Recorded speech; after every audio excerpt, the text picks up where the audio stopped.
जय।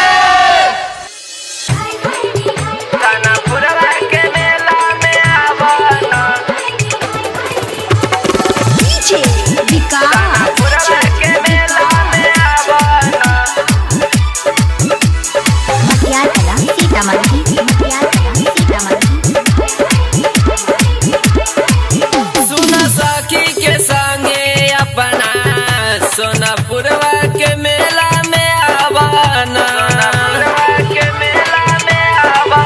सुना सखी के संगे अपना सोनापुरवा के मेला में आवाना।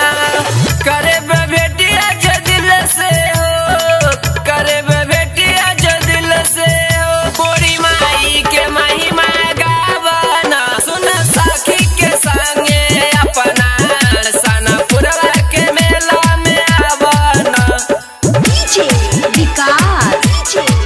सोनापुरवा के मेला में आवाना।